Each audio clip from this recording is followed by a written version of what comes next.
बिस्मिल्लाहिर्रहमानिर्रहीम। मंडी बहाउद्दीन के अवामी मसाइल के साथ मैं हूं ताहा और रेड न्यूज़ से आज हमारे साथ मलिक राव जुबैर साहब हैं और बाज़पुरस से जो है रुस्तम हैं। और आज हम बात करेंगे, सबसे पहले तो मैं खुशामदीद कहना चाहूँगा। अस्सलाम वालेकुम मलिक साहब, क्या हाल है आपका? ठीक है। बहुत अच्छा। और रुस्तम, क्या हाल है आपका? ठीक है। तो नाज़रीन, आज एक बड़े नेटवर्क का इकट्ठे होकर बैठने का मकसद ये है कि हम अवाम पर बात करें, अवाम के मसाइल पे बात करें। और आज जो है वो मलिक साहब से मैं पूछना चाहूँगा, मलिक साहब, आज ऐसा कौन सा मसला है आपकी नज़र में जो आपके ख्याल में मंडी बहाउद्दीन का एक जामे मसला है, एक बड़ा मसला है? सबसे पहले तो मैं आपका शुक्रिया अदा करना चाहता हूँ, रुस्तम भाई का शुक्रिया अदा करना चाहता हूँ। जिस तरह के आज मैं रोज़नामा रिट की तरफ से यहाँ पर प्रोग्राम में हिस्सा ले रहा हूँ और आप 94 की तरफ से और रुस्तम भाई जो हैं वो रोज़नामा बाज़पुरस की तरफ से प्रोग्राम में हिस्सा ले रहे हैं। तो हमारा ये प्रोग्राम है आज का अवामी मसाइल और उनका हल। के मंडी बहाउद्दीन के हम ये बताएंगे कि मसाइल क्या हैं और उनका हल क्या है। हम कोशिश करेंगे कि उनका हल निकालने की, हल बताने की कोशिश करेंगे। और आज का जो हमने टॉपिक रखा है वो हमारा आम सा टॉपिक है DHQ हॉस्पिटल मंडी बहाउद्दीन। DHQ हॉस्पिटल मंडी बहाउद्दीन। बिल्कुल नाज़रीन, अगर हम सेहत के मसाइल के हवाले से बात करें तो मंडी बहाउद्दीन का एक बड़ा मसला जो है वो सेहत का मसला है। मैं रुस्तम को भी जो है वो कोशिश करूंगा कि रुस्तम भी हमारे साथ इस गुफ्तगू में शामिल हो। अच्छा रुस्तम, मुझे ये बताइए कि आपका कभी जब DHQ हॉस्पिटल जाते हैं, कोई मसाइल आते हैं, आपके ख्याल में DHQ हॉस्पिटल का सबसे बड़ा मसला क्या है? सबसे बड़ा मसला तो ये है कि दूर दराज से जो लोग आ रहे हैं, कि जब आसपास के जो गांव हैं, ठीक है, लोग वहाँ से बहुत मुश्किल से मंडी पहुँचते हैं, ठीक है। 112 की सहूलत भी मौजूद है, लेकिन बहुत दफ़ा लोग मोटरसाइकिल पे और अपना ट्रांसपोर्ट का इस्तेमाल करके वो अपना आते हैं। लेकिन यहाँ आने के बाद उनको उम्मीद लेके आते हैं कि हम यहाँ आने के हमारा इलाज होगा, लेकिन यहाँ आने के बाद उनको लाहौर भेज दिया जाता है, गुजरात भेज दिया जाता है, लेकिन उनका यहाँ इलाज मुमकिन नहीं है। ठीक। अच्छा मलिक साहब, मैं आपसे भी जानना चाहूँगा कि जब भी हम DHQ हॉस्पिटल की बात करते हैं तो उसमें आपके ख्याल में जब आप DHQ हॉस्पिटल की खबरें सुनते हैं या खबर आती है आपके पास, या फिर आपको DHQ हॉस्पिटल के हवाले से जो है वो कोई भी मसला दरपेश आता है, सबसे बड़ा मसला क्या है? सबसे पहले तो जब हम जो भी बंदा मंडी बहाउद्दीन का बहुत ज़्यादा आबादी है, 3 तहसीलें हैं, एक तहसील मंडी बहाउद्दीन है, दूसरी तहसील मलकवाल है और तीसरी तहसील फालिया है। ये 3 तहसीलें हैं और मंडी बहाउद्दीन का डिस्ट्रिक्ट मंडी बहाउद्दीन DHQ हॉस्पिटल जो है वो एक है जो बहुत छोटा है। जब हम किसी बंदे को भी कोई भी सेहत के मामले में मसला मसाइल दरपेश आता है, जब हम हॉस्पिटल का रुख करते हैं, इंटर होते ही जाते हैं तो मसाइल जो हैं वो वहाँ से ही शुरू हो जाते हैं। सबसे पहले हमने वहाँ पर पहुँचकर पर्ची बनवाना होती है। जी। तो हम पहले लाइन में लगते हैं। वहाँ पर आप अक्सर जब जाएं देखें तो खवातीन की एक लंबी कतार होती है।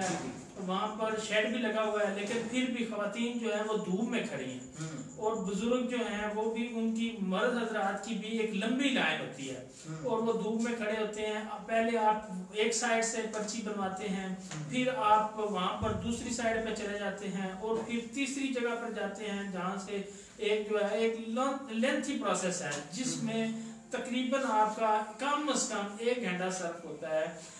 जो बंदा बीमार होता है पहले ही उसकी जो हालत है वो बहुत यानी कि खराब होती है और उसमें इतनी सख्त नहीं होती कि वो इतनी शदीद गर्मी में, अगर गर्मी हो चाहे सर्दी हो, कि वो बंदा इतनी देर जो है, अगर तंदुरुस्त बंदा वहाँ पर लाइन में खड़ा हो तो उसको समझ आ जाती है कि हम क्या कर रहे हैं। और जब बंदा पहले ही बीमार है और उसने एक लंबे प्रोसेस से पर्ची लेनी है, तो मैं ये समझता हूँ कि इस पर्ची के प्रोसेस को जिस तरह आप बैंकों में जाते हैं वहाँ पर सिस्टम होता है जदीद, अब जिद्दत आ गई है, हर बंदे के पास डिवाइसेस हैं। वहाँ पर अब इतना उन्होंने अमला जो है वो वहाँ पर स्टाफ लगाया हुआ है, एक तरफ इतना अमला बैठा है, दूसरी तरफ बैठा है, फिर तीसरी जगह पर बैठा है। खुदा के बंदो, जदीद दौर है, कंप्यूटर का दौर है, इंटरनेट का दौर है, वहां पर सिर्फ ये अंगूठा एक लगना चाहिए और हर बंदे का उसको नादरा से मुंसलिक कर दें। हर बंदे की वहां पर स्लिप निकल आए कि जब आप वो अंगूठा लगाते जाएंगे सामने नाम आ जाएगा, इसका ये नाम है, इसका नाम मलिक रऊफ बल्दियत ये है, यहाँ का रहने वाला शनाजी का नंबर, और एक पर्ची बाहर आ जाए और साथ में वो लिख दे कि आपने 57 जो है वो रूम, या वहां पर कुछ इंटर करते जाएं जिस तरह आप एटीएम में करते जाएंगे, उस रूम में जाना है और आपका ये टाइम है। वहां पर जाकर हमने बाहर वहां पे बैठ के लगे होने चाहिए, बेंच लगे होने चाहिए, वहां पर इंतजार करना चाहिए। जब वहां पर वो जिस तरह सिस्टम होता है, यहाँ पर एक छोटा सा वो टेलनार का ऑफिस है, वहां पे आप देख लें बड़ा जदीद सिस्टम है, एक छोटा सा ऑफिस है, वहां पर हम जाके जब बैठते हैं तो अब पर्ची ले लेते हैं, जब हमारा वो टोकन बताता है वो नंबर आ जाता है, वहां पे चले जाते हैं। यानी कि मैनेजमेंट का मसला है, सिर्फ कर नहीं रहे हैं हम, इतने ज्यादा हमने बंदे वहां पे लगाए हुए हैं, इतनी ज्यादा वो जो मशीनरी से काम लेना चाहिए, बिल्कुल, यानी उन बंदों को हम मशीनरी के साथ बड़ी आसानी से रिप्लेस कर सकते हैं। वही बंदे जो है वो किसी और जगह पर लगा दें, वहां पर ये पर्ची का सिस्टम भी आसान हो जाएगा। ये इतनी लंबी लाइन है, 8, 10, 15 वहां पर डिवाइस लगा दें, सिर्फ एक बस अंगूठा लगाए, पर्ची बन जाए, सारा कुछ आ जाए। और उसके बाद जब हम पहुंचते हैं वहां पर डॉक्टर के बाहर, वहां पर कमरे के बाहर पहुंचते हैं, वहां पर पहले तो पर्ची जिसको जमा करवानी होती है, पहले तो वहां तक पहुंचना ही बहुत ज्यादा मुश्किल होता है। आप देखते हैं वहां पर खवातीन भी हैं, बूढ़े भी हैं, सारे बीमार मर्द भी हैं, बच्चे भी हैं। एक जो वहां पर झमकटा सा बना होता है, वहां पर लोग ऐसे जो है ना, वहां पर अच्छा नहीं लगता, मुनासिब नहीं होता। वो खवातीन भी बीच में ही है, बूढ़े भी बीच में ही है, धक्कम पेल चल रही होती है वहां पर। वो अगर वहां पर वो भी सिस्टम कंप्यूटराइज किया हो, बंदे बेंचों पर अपने बैठे हों, डेस्कों पर बैठे हों, तो वहां पर नंबर चले जी 57, बंदा इजी होगा 2-3 घंटे भी वहां पे इंतजार कर सकता है ना। वहां पर आप पर्ची आपने नॉक करना है, वो आएगा, कुछ की पर्ची पकड़ के ले जाएगा, कुछ रह जाएंगे, फिर वो बंदे वहां पर पता नहीं किसको कब बुला रहा है, कैसे बुला रहा है। बिल्कुल नाज़रीन, अभी जो है वो हम स्टेप बाय स्टेप जो है वो डीएचक्यू हॉस्पिटल मंडी बहाउद्दीन का, जो कि बेसिकली इस जिले की रिक्वायरमेंट नहीं, ये टीएचक्यू हॉस्पिटल था जिसे जो है वो डीएचक्यू हॉस्पिटल में ट्रांसफर किया गया। हम इस पर मजीद भी बातचीत करेंगे, लेकिन मैं रुस्तम को भी जो है इस गुफ्तगू में शामिल करना चाहूंगा। रुस्तम, मुझे ये बताइए कि जब पेशेंट पर्ची लेता है, पर्ची लेके जब वो डॉक्टर तक पहुंचता है, ठीक है, आपके ख्याल में क्या कहना चाहेंगे, इसमें उनको किन किन मुश्किलात का सामना करना पड़ता है? नाज़रीन भी सुन रहे थे और आपने भी अपना रोज साहब की बात सुनी। मैं तो ये समझता हूँ, हमने पिछले दिनों एहतजाज भी किया था, आप भी वहाँ मौजूद। जी जी बिल्कुल। उसमें हमने इस बात के एहतजाज था कि जो अपना मराला रोड वाला अस्पताल है उसको फंक्शनल किया जाए, लेकिन वो नहीं हो पा रहा, ठीक है। लेकिन मंडी बहाउद्दीन की जितनी आबादी है, मैं समझता हूँ कि उतनी, यानी कि ये हॉस्पिटल जो है वो कवर नहीं कर सकता। ठीक हो गया, ठीक है। सबसे बड़ा मसला ये है, ना पर्ची का मसला है, ना डॉक्टरों का मसला है, और अब जो बेड्स हैं उनकी तादाद कम है, बेड्स जब जगह नहीं है, ठीक है, हॉस्पिटल की यानी कि इतना वो सहूलियात मसला भाई। यहाँ पर मैं आपको कहता चलूं कि पर्ची का तो मसला है ना मेरे भाई। जब गर्मी में आप बुखार हो जाए ना, बुखार हो जाए, 2 घंटे 1.5 घंटा आपको खड़ा होना पड़ जाए ना वहाँ पर पर्ची बनाने के लिए, वही वजह है कि एक हॉस्पिटल वहाँ पर मैं कहता हूँ कंप्यूटराइज्ड सिस्टम आए, जिद्दत आए, उसमें जदीद सिस्टम होना चाहिए। अच्छा, वैसे बैरूनी ममालिक में तो मलिक साहब ऐसे होता है कि आप अपने मोबाइल पे डॉक्टर से अपॉइंटमेंट लेते हैं, बिल्कुल ऐसे होना चाहिए ना। घर बैठ के बंदा इंटरनेट मौजूद है, वहाँ पर जो है वो अपने बंदा फॉर्म फिल करता है, उसको पता लगता है मेरा टाइम वहाँ पर है, फलान डॉक्टर के पास मैंने जाना है, न्यूरो सर्जन को चेक कराना है। खैर न्यूरो सर्जन तो है नहीं, जिस शो पर वहाँ पर मौजूद ही नहीं है, वो बाद में हम बात करेंगे ना, सारी तफसीली बात होगी पूरे अस्पताल के जितने भी मसाइल हैं। जाहिर बात है जो मंडी बहाउद्दीन का कोई भी बंदा बीमार होता है, वो पहले हमारी जो है वो आम बंदे की यही है जहाँ पर बंदे का इलाज होता है। बिल्कुल ऐसे ही है। अच्छा रुस्तम, बात आप कह रहे थे कि अभी कुछ दिन पहले जो है एहतजाज भी किया है, उस पर भी हम बात करेंगे। मुझे बताइए कि जब पेशेंट वहां पे जाता है, आपके ख्याल में पर्ची लेने से डॉक्टर के दरवाजे तक जाने तक पेशेंट का, ये तो बात बिल्कुल फैक्ट है कि 1 घंटा तो उसे बिल्कुल चाहिए, इसके अलावा क्या क्या मसाइल आते हैं? गर्मी का मसला आ गया, मसला है, और आप इसको ये भी कहते हैं सिफारशी करार भी कह सकते हैं कि अच्छा। कुछ मरीज ऐसे होते हैं कि ठीक है, जिनके आने से पहले डॉक्टर को पता होता है कि ये मरीज भाई बैठे हैं, इनको पहले चेक करना है, ये भी एक मसला है, ठीक है। और इसको ये काफ़ी अदारों का ये मसला है सिर्फ ये DHP अस्पताल का मसला नहीं है, ये काफ़ी इदारों का मसला है। अब नाम मैं नहीं लेना चाहता, लेकिन ये काफ़ी इदारों का मसला है कि वहाँ पे जो भी बंदा आता है तो पहले अगले बंदे को पता होता है, अफसर को पता होता है, डॉक्टर को पता होता है कि ये बंदा मेरा अपना बंदा है, ये वही वजह है ना, ठीक है, ये बात में बंदा चल रहा है। यानी कि दादरा ऑफिस चले जाएं, ठीक है, वहाँ मैं खुद मैं गया हूँ, मैं पिछले दिनों मेरा वहाँ पे मैं गया हूँ, मुझे काम था, ठीक है, वहाँ पे मैंने देखा है कि जिन्होंने वो टोकन लेके जो बैठे हैं वो बेचारे बैठे हैं, उनका नंबर आ रहा है, तो जो अपना पंजाबी में कहूँगा जो पुप्पी है मासी आ जो जी थोड़ा नंबर ला के आए। रुस्तम भाई यहाँ पर मैं ऐड करता चलूँ, जब वही जदीद सिस्टम आ जाएगा, जब वो आप अंगूठे के जरिए जो है आपको टाइम, ये सारा सिस्टम फिर सिफारिशी खत्म हो जाएगा। ये डिस्पेंसर है, ये फलां बंदा है, हमारे तलब वाला है, अस्पताल के अंदर का बाकी शहरों में ये सहूलत अवेल है। मैं नहीं समझता कि अभी पाकिस्तान जो बाकी है बड़े शहरों में वैसे इतने जदीद दौर में अगर वहाँ होगा ये तो सहूलत होनी चाहिए। अभी ये देखें ना क्या कर रहे हैं। असल मामला ये है ना कि जितने, अब मैं उसी बात को आगे लेके चलता हूँ, आपको समझ आएगी। अच्छा, ये तो ये इन्होंने बहुत अच्छा जो पॉइंट उठाया है कि सिफारिशी जो है वो पहले ये सबसे बड़ा मसला है निरोफ भाई, ये सबसे बड़ा मसला है। जैसे सुबह से registration, NADRA office, passport office, ये हर जगह का ये सबसे बड़ा मसला है कि सिफारिश सबसे पहले ठीक है, ये सबसे बड़ा मसला है। इस मसले को आपने इग्नोर नहीं कर सकते। चले इस पे भी हम मजीद बात करेंगे। अगले स्टेप की हम जाने बढ़ते हैं, डॉक्टर के पास मरीज पहुंच जाता है। अच्छा, अगला स्टेप जब क्या वो होता है? जदीद सिस्टम होगा ना, आप घर बैठ के जो है वहाँ पर अपनी अपॉइंटमेंट करा लेंगे, आपको पता होगा कि इतने बजे आना है, या वहाँ से भी जाके आप जब नंबर बार आ जाएंगे, आपको पता होगा टाइम है, वो सिफारिशी सिस्टम खत्म हो जाएगा। अब अंदर जब चले जाते हैं तो वहाँ पर डॉक्टर का जो है वो रवैया की बात आ गई। ये मैं आप दोनों से क्वेश्चन करूँगा कि जब वो डॉक्टर अपने प्राइवेट क्लिनिक में बैठता है, मेरे दिन में भी यही सवाल वहाँ पर जो चेकअप होता है, वहाँ पर जिस तरह से सेटिस्फाइड मरीज को किया जाता है, जो MBBS करते हैं उनको नफ्सियात भी पढ़ाई जाती है कि मरीज जो है उसको नफ्सियाती तौर पर आपने कायल करना है, मुतमिन करना है। जब आप मरीज को नफ्सियाती तौर पर मुतमिन ही नहीं कर रहे, कायल ही नहीं कर रहे, तो वो उसका मर्ज तो ठीक ही नहीं होगा ना। तो ये आप दोनों से मेरा क्वेश्चन है, क्या उसी तरह जब प्राइवेट क्लिनिक पे चेकअप होता है, क्या उसी तरह सरकारी हॉस्पिटल में भी बैठ कर वो मुतमिन करते हैं? इसकी कहानी पता है क्या मलिक साहब, कि जो हमारे पास ये गवर्नमेंट के हॉस्पिटल हैं, अलमिया बात है कि ये ऐसे है कि आपने दाना डाल के जो है वो जानवर फंसाना है, मुर्गी फंसानी है, चूजा फंसाना है, और उसको जो है वो प्राइवेट क्लिनिक की जानिब जो है उसको ट्रांसफर करना है। और मोस्टली डॉक्टर हज़रात ऐसे ही करते हैं। यहाँ पे अगर गवर्नमेंट में कोई पेशेंट, एक तो उसकी बारी 2 घंटे के बाद आती है, 2 घंटे के बाद बारी जब आती है तो उसको बस 1 या 2 मिनट के बाद जो है उसको मैंने तो ये देखा है मरीज जाता अंदर बाद में बाहर पहले आ जाता है वो वहाँ पर गया, अब डॉक्टर का नाम नहीं लूंगा चेकअप करवाने के लिए,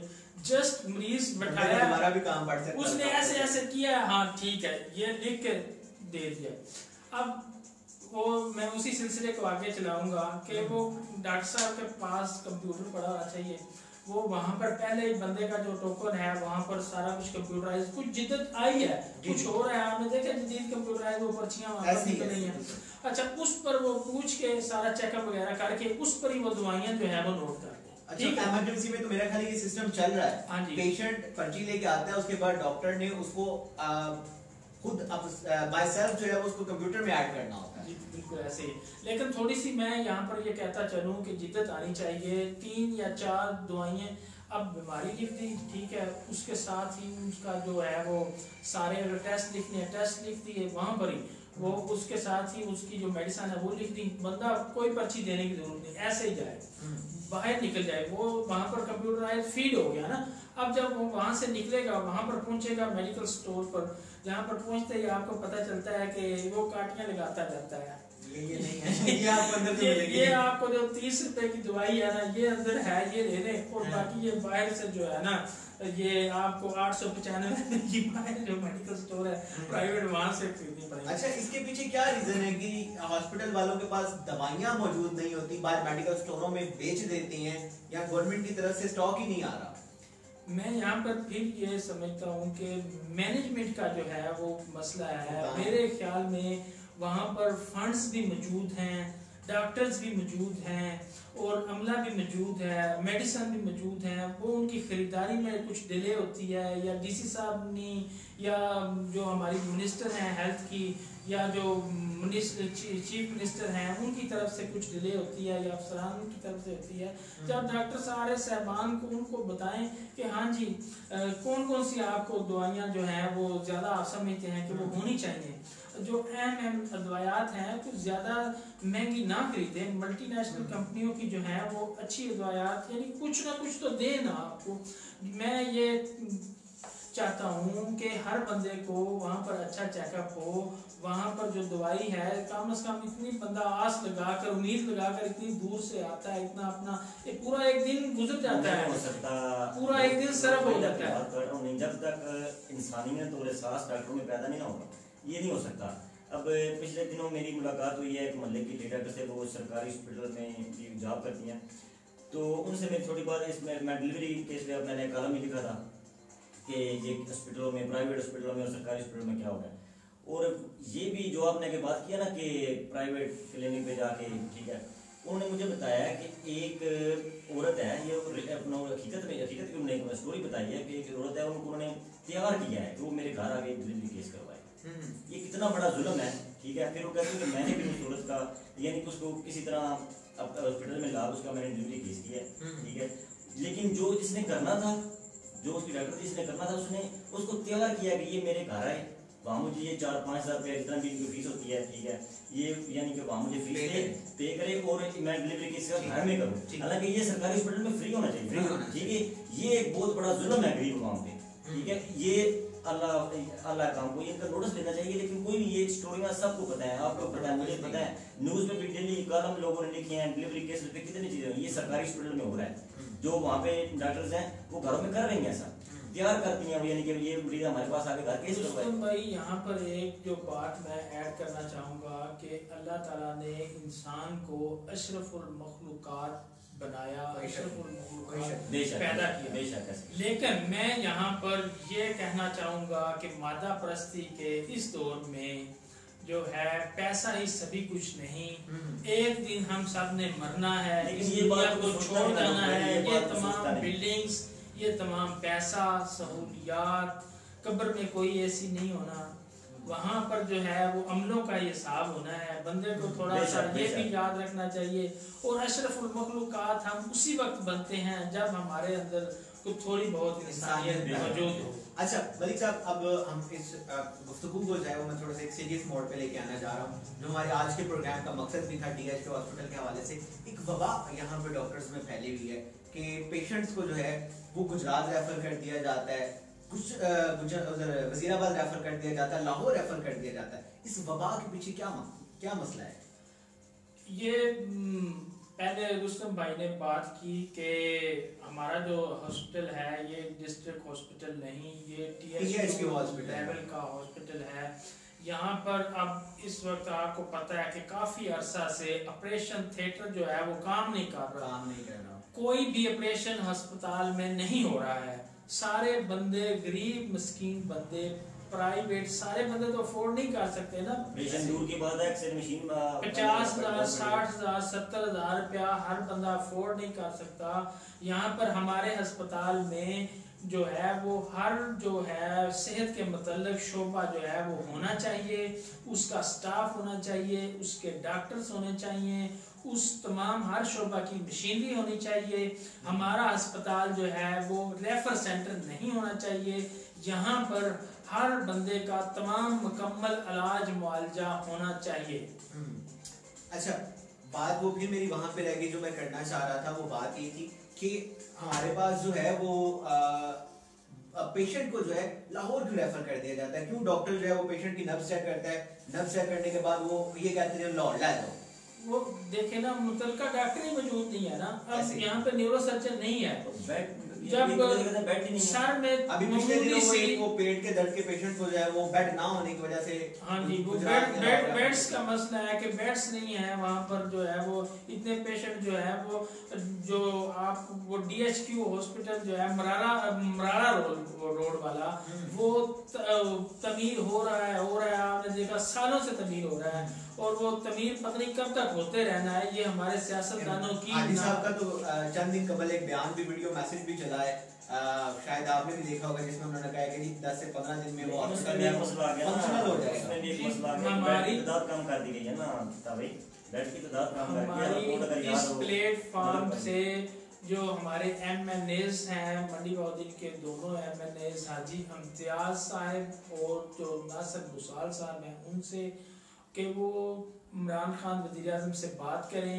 और जल्द अज जल्द जो है वो मराला रोड वाला हॉस्पिटल जो है उसको तमीर मुकम्मल कराकर फंक्शनल करें और जो हमारे सूबाई जो चारों जो हमारे यहाँ से बने हैं MPAs उनसे भी गुजारिश है कि प्लीज़ सेहत के इस मामला पर जो है ये बुनियादी मसला है हर बंदे का, इस पर समझौता ना करें, कोशिश करें और उस हॉस्पिटल को चालू करवाएं। वहाँ पर बेड्स की तादाद ज़्यादा होनी चाहिए, वहाँ पर जो है मरीज रेफर वाला सिस्टम ख़त्म होना चाहिए। तमाम हर सेहत के मतलब तमाम शोबादार जो हैं वो यहाँ पर होना चाहिए। किसी को दिल का अटैक आता है तो रेफर ना हो, किसी को सर में चोट लगती है रेफर ना हो, किसी का बाजू टूट जाता है रेफर ना हो, किसी की टांग टूट जाती है रेफर ना हो, किसी को जो है वो कोई भी कोई जल जाता है या कोई भी मामला बनता है, सारा कुछ जिला के अंदर ही यहाँ पर ही होना चाहिए। और जो है वो 700 आप कह रहे थे बेड्स का, मैं बेड्स की तादाद बढ़ाने की कोशिश करें और जो अदवायात जो हैं वो अदवायात का आपको पता है फुकदान है, अदवायात बिल्कुल मौजूद नहीं है, वैक्सीन नहीं, वहाँ पर कुत्ता अगर किसी को काट जाता है वहाँ पर जाते हैं। मैं अभी बात करना चाह रहा था कि अभी रुस्तम से हम ऑफियर बात भी कर रहे थे प्रोग्राम ऑन एयर आने से पहले। रुस्तम, वैक्सीनेशन हमारे पास, मलिक साहब आपसे भी मैं ये सवाल करूंगा, एक अरसे से हमारे पास बल्कि इस हुकूमत जब से ये हुकूमत स्टार्ट हुई है मैंने इस हॉस्पिटल में वैक्सीनेशन नहीं देखी, और यही वैक्सीनेशन जो कि जिसकी एक्चुअल प्राइस जो है वो 500 से 700 रुपए में, ब्लैक में आपको 2000 रुपए से ये वैक्सीनेशन बायोमेडिकल स्टोर से मिलना शुरू होती है। 1100 रुपए तक जहां पे भी कस्टमर फंसता है वो उसको दे देते हैं। इसके पीछे क्या वजूहात है कि वैक्सीनेशन हमारे पास कुत्ता काटने के एक अहम वैक्सीनेशन जो है वो हॉस्पिटल में होनी चाहिए, कुछ क्यों नहीं है? सीनियर लोगों का ये कहना है चूंकि हमारे इंडिया के साथ जो ताल्लुकात हैं वो बेहतर नहीं रहे हैं, ये जो वैक्सीन है कुत्ता काटने की ये वहाँ से आ रही थी, अब जो है वो स्मगल हो रही है और ब्लैक में सेल हो रही है, तो इसका हुकूमत को अंदर जो है सरकारी हॉस्पिटल में इंजेक्शन जो है वो स्मगल हो गया जी हॉस्पिटल में अंदर जो है बंदोबस्त करना चाहिए, और बाहर जो है वो ब्लैक में सेल हो रही है, इसका भी कोई सदबाब करना चाहिए कि क्यों ब्लैक हो रही है। तो गवर्नमेंट जो है हुकूमत वक्त को इस पर नोटिस लेना चाहिए, एक्शन लेना चाहिए। पहले तो रुस्तम शायद आपको पता हो कि मेडिकल स्टोर पे हम वैक्सीनेशन लेने जाते हैं, पहले तो वो जो मेडिकल स्टोर वाला होता है वो आपको ऊपर से लेकर नीचे तक देखता है कि बंदा है किस कैटेगरी का, जी इसको देनी भी है कि नहीं देनी। मैं एक दफा लेने गया हूँ मैं वैक्सीनेशन, एक बच्चे के साथ हादसा हुआ था, तो मुझे खैर वो मेडिकल स्टोर वाला जानता था, मुझे किसी बंदे ने वैक्सीनेशन दी नहीं है, हालांकि मौजूद होने के बावजूद नहीं दी। तो तकरीबन तमाम जितने भी बाहर मेडिकल स्टोर हैं सब पर मौजूद है, लेकिन वो बंदा चेक करते हैं कि कमाई किससे अपने आप को सेफ रखते हैं। ये हमारे जो अदारे हैं मैं समझता हूँ या हमारी हुकूमत वक्त है ये उनकी नाकस पॉलिसियाँ हैं या कमजोरी है कि ऐसा हो रहा है, आवाम के साथ ऐसा नहीं होना चाहिए। और दूसरा जो इंसुलिन है, इंसुलिन की वैक्सीन भी मौजूद नहीं है, इसी तरह और काफ़ी अदवायात इमरजेंसी में मौजूद नहीं है, इमरजेंसी में चंद एक जो है दवाइयाँ मौजूद हैं तमाम। अच्छा एक और बहुत बड़ा मसला है, जब आप 8 बजे के बाद, पहले तो 8 बजे अंदर का मेडिकल स्टोर सरकारी बंद किया जा रहा था, अब मेरे ख्याल में 2 बजे बंद कर दिया जाता है। क्योंकि दवाइयाँ नहीं है, दवाइयों का फुकदान है, तो ये मैं समझता हूँ 24 घंटे अंदर का मेडिकल स्टोर हर वक्त ओपन होना चाहिए और तमाम दवाइयाँ वहाँ पर दस्तयाब होनी चाहिए। कम से कम जो इमरजेंसी में आए, जिस वक्त भी आए, दवाई उसे अंदर से मिल जाए। अब एक बंदा है, अचानक उसको कुछ मसला बन जाता है, वो मरीज उठाते हैं, यहाँ पे ले आते हैं, उस बंदे की जेब में 1 रुपया भी नहीं, वो तो अब उसके पास क्या ऑप्शन रहेगा? फौत होने के सवाल या अल्लाह के आखिर के सवाल तो कोई। और जब उसे लाहौर रेफर करने का पेशेंट को कह दिया जाता है, और मोस्टली हमारे पेशेंट जो है वो अपनी जिंदगी की जो बाजी है वो रस्ते निकाल 2-2 घंटे जो है यहाँ से वो एम्बुलेंस नहीं मिलती, बिल्कुल जो वहाँ पर लेकर जाए बंदे, यहाँ पर बंदे अपने नहीं आपकी बात कर रहा हूँ, लेकिन उन्होंने एक जो इमरजेंसी वाले हैं ना, इनके पास नंबर है, ठीक है, अपनी जान छुड़वाने के लिए 2 मिनट में बुलवा लेते हैं। मैं आपको ये तो इन्होंने सहूलत दे दिया वहाँ को कि दस्ती ले जाओ इसको, ठीक है। और मैंने जो तो देख रहे हैं अपना एक जहाज भी पड़ा हमारे सामने, मेरे ख्याल इस तरह की चीज़ मेरे को देनी चाहिए कि जल्दी पेशेंट नहीं। आप ये क्यों नहीं जोर देते कि यहाँ पर एक तमाम जो है वो इलाज आपने मराना रोड वाले हॉस्पिटल की बात किया डॉक्टर साहब, ठीक है, कि आपने अपील की है एमएनए साहब से, एमपीए मोहतरमा मिर्जा बिदुद्दीन साहब से आपने किया कि वो हर बंदे का मसला है ना, हर बंदे ने जब भी उनका नोटिस कौन लेगा, कब उनका नोटिस लेंगे? जो अंदर के जो मसाइल हैं, डिलीवरी केसेस के मसाइल हैं, गरीब के साथ जुल्म हो रहा है, उनके नोटिस कौन लेगा? वो तो अभी फिर ले सकते हैं, अभी ले सकते हैं। इस हवाले से जो है हम कोशिश करेंगे कि हमारे मुतलका एमएनए और एमपीएस को जो है वो भी बुलाया जाए, उनसे भी बात की जाए। और सब मैं आपसे ट्रॉमा सेंटर के हवाले से बात करूंगा, उससे पहले मैं रुस्तम से पूछना चाहूंगा, रुस्तम जो पेशेंट हमारे पास आते हैं अमूमन हमने देखे हैं कि पेशेंट को टेस्ट जाते ही जो है वो डॉक्टर मुख्तलिफ किस्म के टेस्ट लिख के दे देता है। टेस्ट की सहूलत जो है वो हमारे पास हॉस्पिटल में मौजूद नहीं है। वो जो मरीज के लवाहिकीन जो साथ होते हैं या कोई घर से कोई बंदा आया हुआ होता है, वो इंतहाई ज़्यादा परेशान होते हैं, वो स्ट्रेचर पे डाल के अपने मरीज को जो है वो मुख्तलिफ जगहों पे वो टेस्टों के लिए लेके जा रहे देखते हैं। आप रोज देखते हैं लोग जो है आवाम जो है सड़कों पर जलील हो रही है, एक्सरे मशीन बंद है। अगले दिन 2 वीडियो आपने देखी है, ठीक है, एक हफ्ते बाद एक वीडियो होती है कि जनाब वो अपना प्राइवेट क्लिनिक पे लेबोरेटरी पे अपना लोग जलील हो रहे होते हैं, ठीक है। अब एक बंदा है, उसके अचानक ये हादसे तो अचानक होते हैं ना।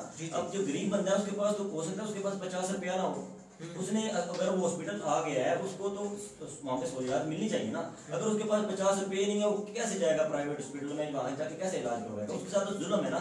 इन चीजों का फौरी नोटिस लेना चाहिए, ठीक है। एक्सरे मशीन जो है वो अक्सर बंद रहती है, कितने अफसोस की बात है अक्सर क्या वहाँ पर वो जो उसका रॉ मटेरियल वगैरह है वो ही मुकम्मल नहीं होता, बिजली का मसला बन जाता है। और जो आप बात कर रहे हैं वो बंदा जो जख्मी था उसको कुछ मामला था, इन्होंने उसको वो कुछ टेस्ट वगैरह लिख कर दे दिए, बिजली ना होने की वजह से किसी भी हॉस्पिटल प्राइवेट में भी उनके वो टेस्ट जो हैं वो एक्सरे वगैरह जो भी थे वो नहीं हो सके।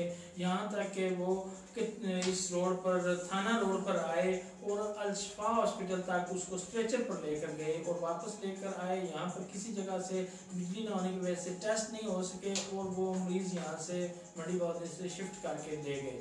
और इसी तरह एक यहाँ पर और बात करता चलूँ कि एक्सरे वाले जो हैं वो अक्सर जो है वो लड़ाई झगड़े जो होते हैं वो बंदे रेफर होते हैं यहाँ पर रिजल्ट लेने के लिए आते हैं, शहर के तो इधर ही आते हैं, दूसरे देहात से तहसीलों से जो यहाँ आ रहे होते हैं उनका कुछ रिजल्ट जो है साजबाज के जरिए बनाया जाता है। इसको थोड़ा शफाफ करना चाहिए और उसमें डिले की जाती है, जानबूझकर डिले की जाती है कि कुछ ना कुछ ये हमें नजराना या फीस दें या कुछ उसमें सिफारिश इन्वॉल्व हो जाती है या कुछ समझने कायदे आज़म की जो है उसमें इन्वॉल्वमेंट हो जाती है। तो इस ये जो है मेरा खोलने को दिल नहीं था। पिछले दिनों जो हादसा हुआ है अपना इधर कम्प्लेक्स के पास, उस पर जरा आप हॉस्पिटल मेरे साथ गए थे, वो क्या हुआ था? और के लोग वहाँ पे मौजूद रहे सारी रात, उन्होंने ऐसा कि मेरे ख्याल से ऐसा ही होता है ना। वो मैं यही कह रहा हूँ ना कि जो रिजल्ट होता है ना वो जो डॉक्टर बनता है उसको मेडिकल रिपोर्ट को रोक दिया जाता है, उसमें जो है वो डिले की जाती है कि बंदे की FIR ही नहीं दर्ज होती जब तक वो नहीं मिलता। उसमें थोड़ा सा शफाफियत लाने की जरूरत है। और इसके बाद आप लेबॉर्ट्री पर चले जाएं, वहाँ पर लेबॉर्ट्री के टेस्ट जो हैं हमारी नई हुकूमत ने पहले से महंगे कर दिए हैं। मैं समझता हूँ तमाम टेस्ट जो हैं वो फ्री होने चाहिए, फ्री ऑफ कास्ट होने चाहिए। कम से कम इनको सेहत की सहूलियात जो है वो तो मुकम्मल देनी चाहिए। फ्री तब होंगे जब अंदर वो कुछ मशीनें चल रही होंगी। तमाम जो है टेस्ट वो होने चाहिए अंदर और फ्री होने चाहिए और उनका रिजल्ट भी अच्छा होना चाहिए। और वहाँ से भी जो वो मैं बात कर रहा था कि दवाई वहाँ पर लिख दे, ठीक है, डॉक्टर जब लिख दे, बंदा मेडिकल स्टोर पर वहाँ पर जाए, वो नाम बताए, वो वहाँ से देख ले, या वहाँ पर भी अंगूठा लगाए सामने, उसकी दवाइयाँ आ जाएं और वो निकाल कर दे दे, यानी कि वहाँ पर शफाफियत आ जाएगी। जो मेडिसन खुरुद बुरुद होती है, इधर उधर होती है, वो भी यानी कि मुकम्मल कंप्यूटराइज कार्ड इंटरनेट पर चल रहा है, वो सारा सिस्टम दवाइयों का इधर उधर, वो 1 मिनट में आप जो कंप्यूटर साफ कर देगा, इतनी दवाई पड़ी है, इतनी चलेगी है, जो भी वो उसमें गड़बड़ है वो भी नहीं होगी। सर इसके पीछे भी तो एक बड़ा माफिया काम कर रहा है ना मेडिसिन के पीछे। हाउ इज इट पॉसिबल कि जो है वो आप मेडिसिन के स्टॉक को जो है वो कंट्रोल कर सकते हैं? इसके पीछे एक इंतहाई बड़ा फार्मा का माफिया है जो 2 रुपए की गोली को जो है वो 200 में 600 में बेच रहा है। तो इसके पीछे एक बड़े माफिया का हाथ है। जी नहीं, बिल्कुल। लेकिन वो तो सब हुकूमत पे डाल देंगे ना कि तब्दीली आ रही है। जो लोकल कंपनीज हैं, बड़ी कंपनीज भी हैं, वो जो है वो असल में उसकी कीमत जब वो डॉक्टर को खरीदने जाता है ना 28 रुपीज होती है, उसके ऊपर लिखी होती है 320 रुपए। ऐसे ही मैं ये तमाम अद्वयात में नहीं है, चंद एक अद्वयात में है। ये चीज खत्म करनी चाहिए। और डॉक्टर्स की जो बहुत ज्यादा कमीशंस होती हैं, ये भी लम्हा फिक्रिया है कि वो जो डॉक्टर्स जो हैं वो अपनी वही मेडिसिन देते हैं, लिखते हैं। चले ये तो प्राइवेट चला गया, जब वो अंदर से सारी अद्वयात देंगे तो ये सिस्टम जो है ये तो खुद ऑटोमेटिकली खत्म हो जाएगा। प्राइवेट पे तो अगर हम वो बात से बात निकलेगी तो फिर बात कहाँ तक जाएगी, आगे चली जाएगी। तो अच्छा, अब वो कह रहा था वहां से कंप्यूटर पे ही वो फीड हो गया कि ये दवाइयां इसको तमाम जो है मिल गई, ठीक है, वहां पे ही वो देख ले डॉक्टर ये दवाई है, एक पेशेंट का रिकॉर्ड भी देगा कि इसको कौन कौन सी मेडिसिन जो है वो दे, या बीमारी कौन सी है, इसको आइंदा भी नेक्स्ट टाइम आएगा तो उसी वक्त उसका निकाल कर वो डॉक्टर को समझ आ जाएगी। उसके बाद अगर वो उसका लेबोरेटरी का कोई मसला है, वहां पर भी ऐसे टेस्ट पहले लिखे हो, वहां पर जाकर वो नाम बताए या अंगूठा लगाए, वहां पर निकल आए और खुद ब खुद ब्लड दे, वो ऑटोमेटिकली सारा सिस्टम होता चला जाए। उसको टाइम दे दिया जाए, मैसेज उसके मोबाइल के साथ कर दिया जाए, इतने बजे आपका हो जाएगा, इतने बजे आ जाए। तो ये इतना बड़ा मसला नहीं है। कुछ चीजें जो है वो मैनेजमेंट पे डिपेंड करती हैं कि मैनेजमेंट अगर अच्छी कर दी जाए तो ये मामला जो हैं वो बेहतर हो सकते हैं। इसी तरह चिल्ड्रन हॉस्पिटल है, वहाँ पर भी अद्वयात का फुकदान है, वहाँ पर भी रश बहुत ज्यादा है, डॉक्टर्स की कमी है, मशीनरी की कमी है, स्टाफ की कमी है। और एक और बड़ा मसला कि जिस पर हमने काफी ज्यादा आवाज उठाई है, साइकिल स्टैंड का, कि जब आप इंटर होते जाते हैं तो जब वहाँ पर जो है पर्ची फ्री कर दी गई है, ठीक है, पहले जो है वो 1 रुपया की थी, 1 रुपए के एवज आप वो किसी के पास तो चेंज हो गई नहीं, वो 10 रुपए देते थे, वो रख लेते थे। अच्छा, अब वो 1 रुपया भी खत्म कर दिया। वो हमने मुसाफियों ने बहुत उस पर काम किया, मेहनत की, दरख्वास्तें दी और खबरें लगाई कि ऐसे नहीं होना चाहिए ना, कि 1 रुपये से क्या वो मतलब खजाने में क्या चला जाता है। अच्छा, अब वो खत्म हो गया। लेकिन ये भी तो साइकिल स्टैंड की फीस भी तो खत्म, जब आप दवाई फ्री दे रहे हैं, चेकअप फ्री है, वहाँ पर अब मेडिकल और जो है वो टेस्ट वगैरह है वो फ्री नहीं रहे हैं, जो होने चाहिए महंगे कर दिए गए, काफी महंगे कर दिए, वो भी फ्री होने चाहिए। और ये साइकिल स्टैंड का जो है मुसीबत ये भी खत्म होनी चाहिए। वहाँ पे एक बंदा सरकारी रख दे ना, वो जो टोकन देता रहे और वापस करता रहे, एक बंदा उस गेट पे लगा दे, एक बंदा उस। अभी हमारे पास जो है वो 2 बंदे इस गेट में मौजूद हैं, 2 बंदे उस गेट पे। ये देखा कि अब लोग डरते हैं मोटरसाइकिल बाइक किसी जो पर्ची पे इतने बंदे लगाए हुए हैं वो इधर ले ना, मैनेजमेंट का मसला है। किसी शॉप पे खड़ा कर देते हैं, यार हमारे पास पैसे देने पड़ेंगे, तो वो इसी मजबूरी के तहत आप देखें ना, पर्ची के ऊपर लिखा भी और पर्ची के ऊपर लिखा होता है कि अगर कोई चीज घूम जाती है तो हम जिम्मेदार नहीं है। ये अजीब देखें, आप अगर ज्यादा परेशान है तो एक पैकेट भी है, जिस बंदे का मरीज अंदर दाखिल है वो 50 रुपया एक बार दे दे, ठीक है, 100 फ्री अंदर आ जा सकता है। वो खुसूसी पैकेज भी है उनके। नहीं, ये मैं समझता हूँ पैकेज वगैरह छोड़े, खत्म होना चाहिए वहाँ। वो खत्म होना चाहिए। बिल्कुल नाज़रीन, अभी जो है वो हमारे पास प्रोग्राम का वक्त भी कम है। 2-3 अहम सवाल आते हैं जिन पर मैं आपकी जो है वो तवज्जो भी चाहूँगा। जो मलिक साहब हैं, रुस्तम हैं, इनसे भी मैं पूछना चाहूँगा। मलिक साहब, हमारे पास जब हम अंदर जाते हैं इमरजेंसी में, पेशेंट्स को लेके जाते हैं, आप यकीन कीजिए, आपको जानते हैं कि एक बेड के ऊपर 4-4, 5-5 मरीज होते हैं।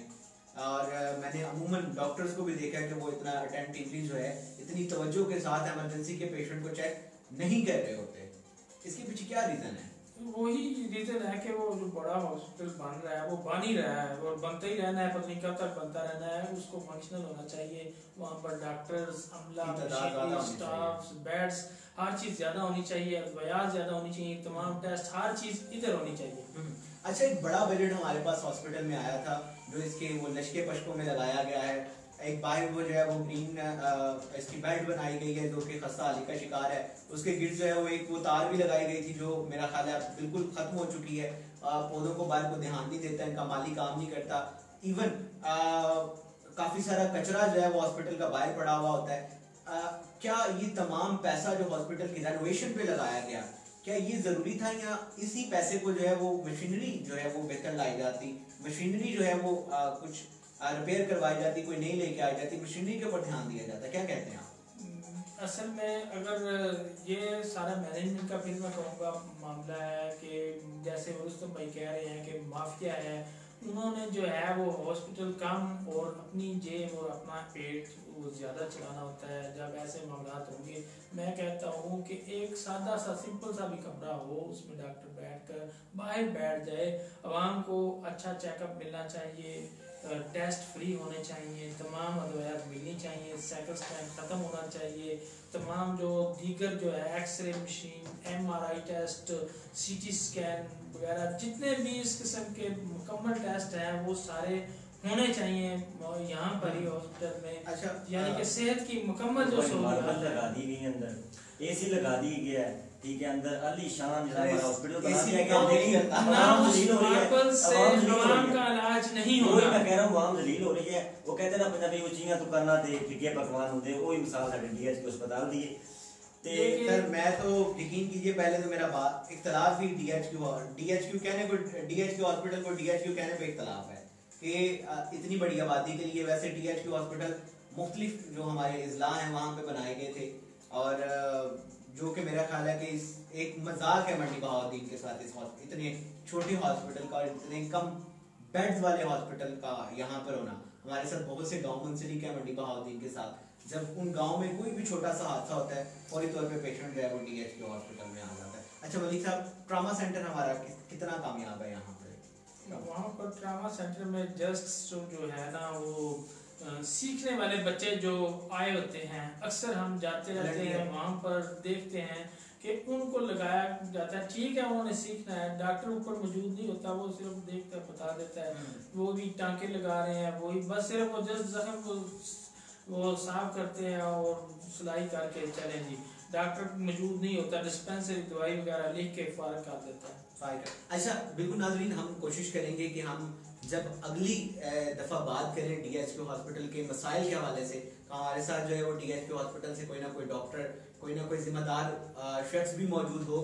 और इसके अलावा जो है हम कोशिश करेंगे कि हमारे मुतल्लिका MNA MPS से भी ये सवाल किया जाए। आखिरी सवाल मैं रुस्तम से भी करना चाहूँगा और मलिक साहब से भी करना चाहूँगा सफाई के हवाले से, कि सफाई के हवाले से किस कदर आप दोनों के हवाले से हमारे पास हॉस्पिटल में सफाई है, और सफाई के अमले को तनख्वाहों का जो मसला एक अरसे से चलता आ रहा है, दोनों अहबाब को कहूँगा कि उसके ऊपर थोड़ी सी रोशनी डालें। मैनेजमेंट का ये मसला है कि वो DC साहब को चाहिए, या जो MS हैं या जो भी यहाँ हेल्थ के मुतल्लिका जो हैं उनको सफाई के अमले को बर वक्त जो है हर ईद पे मेरा ख्याल है कि ये मसला बनता है। ईद के अलावा भी जो है हर महीने की यकम को उनको तनख्वाहें तमाम अमला को ट्रांसफर होनी चाहिए, और सफाई जो है वो मेरे ख्याल में बेहतर है, ठीक काम है। सफाई इशू नहीं, बंदे गरीब बंदे का वहाँ का जो अमला है, ठीक है, वो जो है वो मसाइल का शिकार है, ठीक है, उनको तनख्वाहें बर वक्त नहीं मिलती, लेकिन सफाई जो है ना उस लिहाज से हमारा हॉस्पिटल बहुत अच्छा है। अपना बर वक्त उनकी बेडशीट चेंज कर दी जाती है, मैंने खुद देखा है जाके, लेकिन वहाँ के जो अमला है, जो काम करने वाला अमला है, वो मसाइल का शिकार है।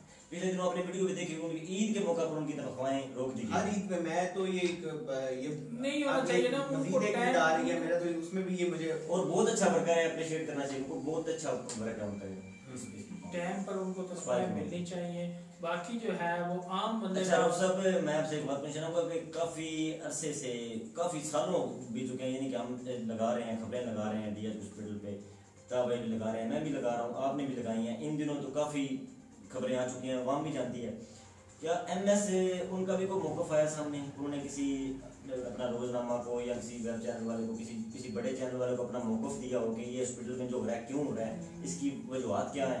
मैं भाई हमारे इस नेटवर्क से मुख्तलिफ एक मंडी बहाउद्दीन के जो मजबूत नेटवर्क हैं उनको एक जगह पर इकट्ठा करने का मकसद भी हमारा यही है कि हम इन तमाम अहदेदारान को बुलाएं, हम उनसे पूछें। लेकिन आते नहीं ना, आएंगे क्यों नहीं आएंगे, क्यों नहीं आएंगे, ऐसे नहीं आएंगे, हम इनसे पूछेंगे इंशाल्लाह। नाज़रीन, अगली मुलाकात में जब हम किसी भी डिपार्टमेंट के हवाले से बात करेंगे तो हम कोशिश करेंगे कि हम खुद भी गुफ्तगू करें उसके ऊपर, और उसके अलावा हमारे पास डिपार्टमेंट का फर्द भी मौजूद हो जिससे हम सवालात करें। और बिल्कुल मेरी रिक्वेस्ट भी आप लोगों से कि आप अपनी राय से आगाह करें प्रोग्राम के हवाले से, और जो भी इस हवाले से आपके सवालात हैं वो बिल्कुल हमारे जितने भी बाज़पुरस का चैनल है, रिट न्यूज़ का चैनल है, 94 का चैनल है, आप इनकी कमेंट बॉक्स में बताइए कि जब हमारे पास हमारे MNA आए या हॉस्पिटल का कोई मुतलका बंदा है, हम उनसे सवालात कर सकें। जी मलिक साहब। जी याद रखिएगा तमाम मंडी बहाउद्दीन के जो नाजरीन हैं कि हमारे प्रोग्राम का अनवान होगा मंडी बहाउद्दीन के अवामी मसाइल और उनका हल। इस पर आज जैसा कि हमने प्रोग्राम किया DHQ हॉस्पिटल मंडी बहाउद्दीन के बारे में, शोबा सेहत के बारे में, इसी तरह आप टॉपिक्स लिख कर भेजें कि कौन कौन से मसले मसाइल हैं, हम उन पर इसी तरह अवामी मसाइल और उनके हल के जो प्रोग्राम है वो करते रहेंगे। हम जो है कोशिश करेंगे आप भी शिरकत इसमें जो है अपनी वो कमेंट्स के जरिए, और अगर कोई आना चाहता है, लाइव बात करना चाहता है, वो स्टूडियो तशरीफ लाए और हम उसको भी साथ बिठाएंगे और कोशिश करेंगे जो सियासतदान है उनको भी साथ लाएं और अफसरान को भी कोशिश करेंगे साथ लाएं या उनका मौक़िफ़ ले लें। तो हम कोशिश करेंगे कि मसाइल जो है उन पर रोशनी डालें और उनका हल जो है वो आपकी मशावरत के साथ निकाला जाए। बिल्कुल नाज़रीन, अवामी मसाइल के स्टूडियो से मुझे इजाज़त दीजिए। मैं हमारे जो को एंकर थे हमारे अहबाब, इनका बहुत शुक्रिया अदा करना चाहूँगा। रुस्तम आपका बहुत शुक्रिया, मलिक साहब आपका भी बहुत शुक्रिया। और बिल्कुल इंशाल्लाह मैं अपनी आवाम से भी अपील करना चाहूँगा कि हमारे इस मकसद में जो हम जिस मकसद से हम लोग ये तमाम एक मजबूत नेटवर्क जो है वो एक प्लेटफॉर्म पे इकट्ठे हुए हैं, हमारा मकसद ये है कि हम आवाम की जो आवाज़ है वो आला हुक्मरान तक पहुँचाए, और इसमें हमें आपके ताउन की बहुत ज़्यादा ज़रूरत है। अपना ढेर सारा ख्याल रखिएगा, हमें दुआ में याद रखिएगा। अल्लाह हाफ़िज़। आखिरी बात एक करना चाहूँगा यहाँ पर कि हमारा किसी सियासी पार्टी से ना कोई तल्लक है ना लगाव है, हम तीनों सहाफ़ी हैं और इंशाल्लाह गैर जानबदार रहकर मंडी बहाउद्दीन की बेहतरी के लिए खिदमत वर्क करते रहेंगे। पाकिस्तान जिंदाबाद।